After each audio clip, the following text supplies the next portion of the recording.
distinguished audience and guest here. I wanted to, it was a long introduction, I'm sorry for that. I didn't write that. I put it in a very short form. I have lineage to Dr. B.V. Rao. I'm a student of Ramabad, who is a student of B.V. Rao. So you have direct connection to India that way. Yeah. So I'm a professor now, and I work on microsystems, simple as that. Yeah. I'm just a professor of microsystems, as simple as that. So the thing is now, what I'm going to talk now is, I didn't make a presentation, sorry about that, but I just want to share my experiences here, related mainly to the micro and nanotechnologies. Okay? And I think we had a wonderful presentation just before the collaborations, the use of collaborations. I think that's the fundamental keyword. Okay, the collaborations between industries, universities, and government.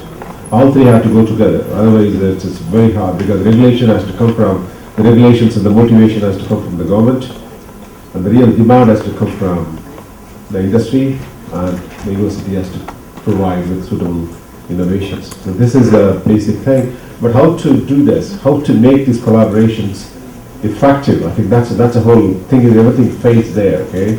I think the previous speaker put it as a trust is not there, okay, which is one of the fundamental things in any collaboration is, as if you try to collaborate, right away you will see things slowly diffuse and dissipate over time. Okay, this is a very hard thing. It's easy to say collaborations.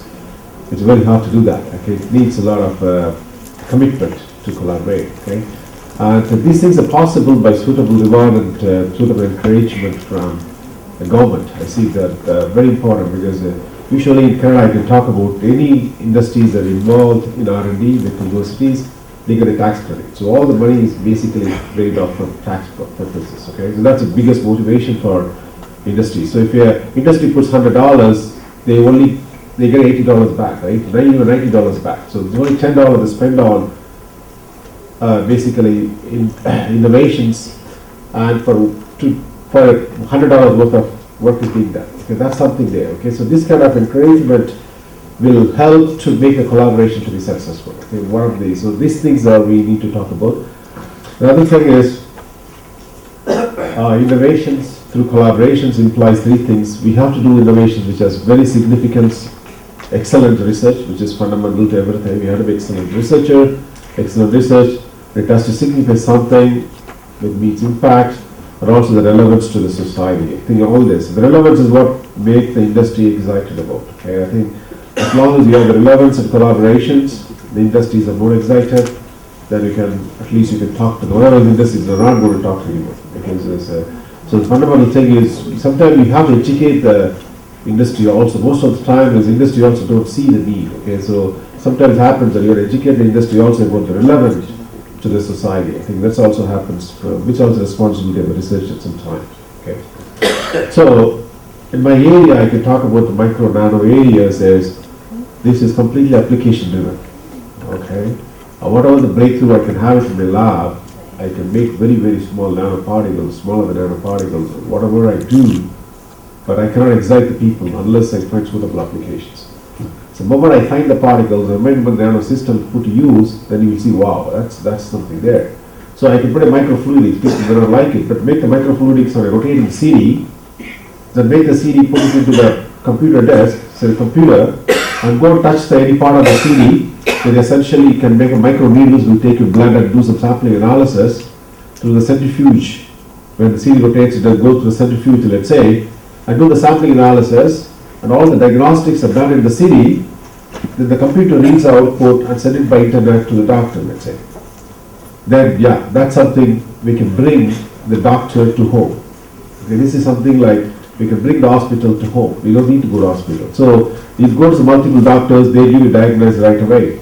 Okay, this is something. It's of course it's a lot of applications like this. You can think of a military application. So much as NASA has done to completely put all the possible chemicals and scenarios and sensors into the jacket of the whatever the pattern is, so that suppose he goes in the field and he gets, like, we don't know what's happening to the soldier, let's say, and you want to identify what's happening. So all the while the sensor is going to transmit, and he's packed with all kind of medicines through microfluidic circuits, so he's going to inject all the chemicals, make him survive for some time before he gets help. Okay, you can see right away the use of it. So what I'm saying, the examples I'm giving is, what are the technology we develop is that could be applied to multiple areas, which basically the relevance is. So any technology relevance which bring the collaborations into effect. Okay, I think that's a key.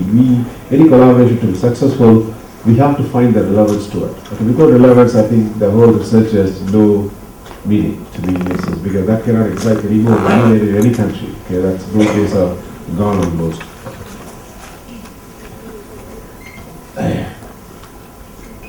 So it's very important, as I say, the new opportunities. So I can give one example between Canada and India. So India has been, all the countries have been watching India, they're willing to come, willing to invest, they want to have to share here. So all the Western countries, I can talk about Canada, US, or any of these countries, they have special funding programs. Okay, they're aiming at few countries like India, Israel, Brazil, and China. Okay. So these 4 countries have been aiming because they know there's a lot of potential here and they don't want to lose the time, so they want to take some share of this. So everybody putting a lot of money to take a share. So they have a lot of interesting programs. Actually, that could be used to advantage. It's a very, very good advantage because there's a lot of money. I can tell you few. We recently also applied for one of the grant, which is called CERC, which is a Center of Intelligence, Center of Excellence between across continents. Okay, there's an Indo-Canada Center of Excellence. Okay, so we applied one program on aerospace research. I was the project leader for that, principal investigator. So I put a team in Canada, around 150 researchers are collected in Canada, and I collected 150 researchers in India, NAL and India, IIC, IITs. I went across India, talked to all the top universities, and top research institutes.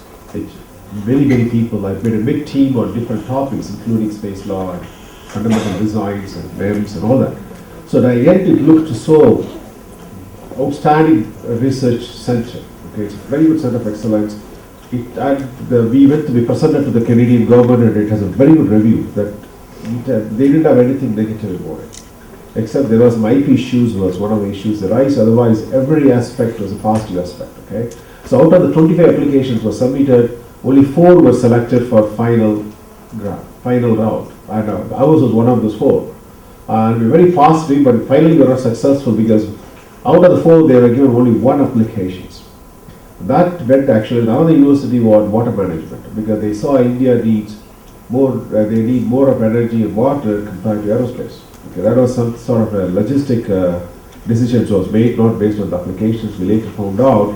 So because India needs more water quality and those, so that grant went to around $25 million. So it was a lot of money. So, but this is not only start. What I'm saying is, one grant is only the start. There will be many more to come now. They're coming not only from the federal government, also from the provincial governments. Now, each provincial government follows the central government. So you can see now all the provinces in Canada trying to have collaborations in India. They have similar funding situations. Okay, there are a lot of plans exist to travel to India, to invite professors from India, researchers from India, and start some positive collaborations between here. Okay, that's one example I told. Other one is called National Center of Excellence. Again, there are a lot of National Center of Excellence that exists in Canada now in different areas, where the researchers are connected across the country. Okay, whether the researchers include all the universities and all the top industries. Okay, so everyone is there has to be part of that, and the industries put the demand, the requirement, and basically the universities has to put their proposals, and then bidding is being done to win the proposals, and the work is being done. So one of the successful model I can think of in terms of collaboration that happened in Canada recently is the consortium has been created. One aerospace consortium has been created in the province. We call it CREAC. That consortium involves all the aerospace industries and all the professors, universities that want to work in this area. Very interesting. It goes for 1 day, long day, 2 day, long day sessions. What happens? All the companies come with the problems. Okay, so they put the problem. Each company has 10 problems. They put the problems on the slide. Okay, this is my problem. This is the time frame. The technology readiness level has to be this. Okay, they put the milestones very clearly. This is funding. So now they raise all the professors who can solve the problem. Okay, then let's say 10 professors raise a hand. Then you make a group. Then you have a group discussion done right there to identify the project leader, what you could do, solutions are sought, and we identified a way of funding those problems. This is the government to fund them. So now the government funds it, 25% coming from the industries and 75% coming from the government. So now that marriage is done, all the universities are together, companies are together, the project proposal is going through. Okay? So this model works because industry gets a lot of mileage out of this. They get the 25% of the money they put in, they get 100% of the work is being done by universities for nothing. Okay? So this is kind of a model that where the trio combinations of industry, government and the university will work.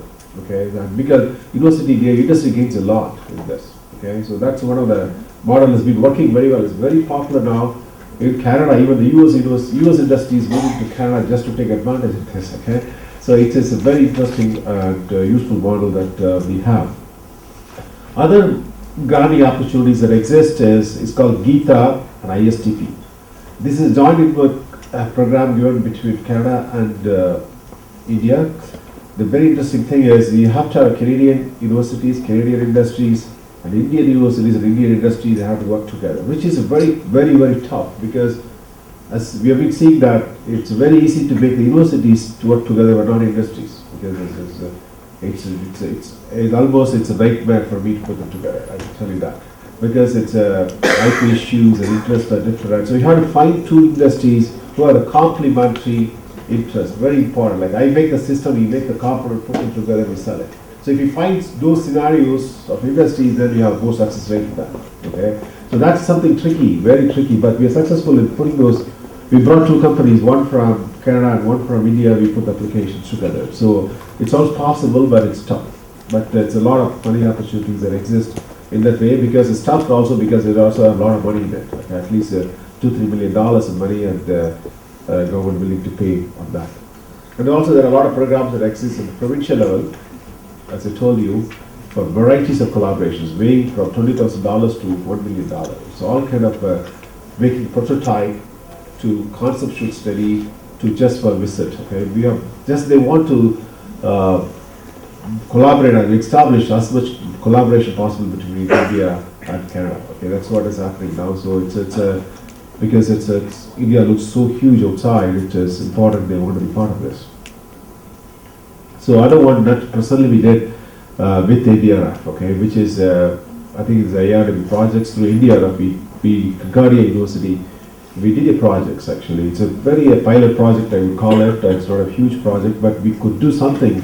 Yesterday I delivered a product actually, I would say a prototype, where is a lab on a chip, microsystem based device where we can sense ammonia in it. Okay, so it's supposed to be attached to the micro air vehicle, so the micro air vehicle flies with the sensor and basically can remotely or wirelessly transmit those sensors. Could be temperature, could be pressure, could be ammonia. All these are possible now to be integrated with ammonia sensors. But interesting thing is we could do even at a smaller level between India and Canada, between just India and my university, we could establish that. Okay, and we were successful in doing that. So there are a lot of opportunities that exist at different levels, but what needs is a commitment to the collaborations. I think that's a fundamental key, is commitment to the collaborations. These things are very much possible. Okay?